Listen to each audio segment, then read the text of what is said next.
Welcome to this edition of Sound Off. I'm Senator Sonny Borrelli, the Senate Majority Whip.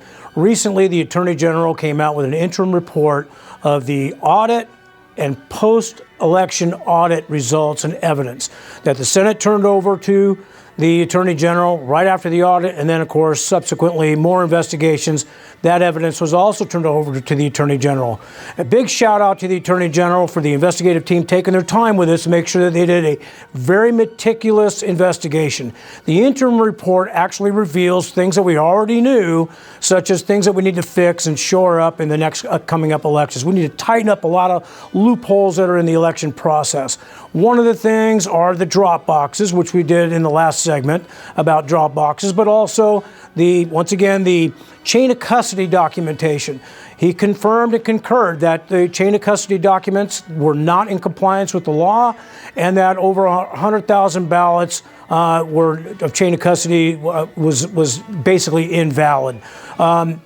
The other thing is he highlighted the fact that the things that we need to do, made recommendations that we already were working on. Senate Bill 1629, which established an auditing procedure through the Auditor General through the state legislature. We had funding in that bill. A lot of that was signature verification, certification training for election officials. And obviously, making sure that all the data is collected and is preserved for the Auditor General to do post-election audits. One of the things that the Attorney General did not highlight yet, but I'm sure they will because it was a quite extensive report, was once again the drop boxes. He mentioned that the ballot counts on the drop boxes and chain of custody was not there. He mentioned the ballot count, but that ballot count shows that we've turned over to him that there is over 730,000 ballots that they cannot account for from the drop box documentation. Hopefully, the Attorney General's final report will be coming out soon. I want a big shout out to his investigative team for doing such a great, meticulous job. I want to thank the 1,500 volunteers that did the audit. These are Maricopa County citizens. They had no political agenda.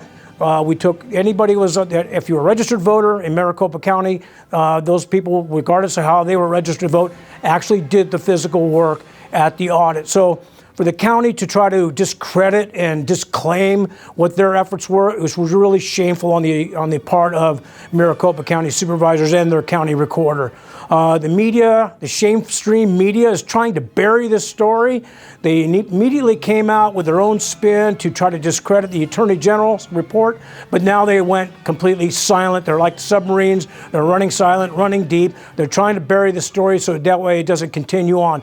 But it's up to you to keep this story going. This is fact, pure and simple. Thanks for sticking with us. Improve your net and hire a vet.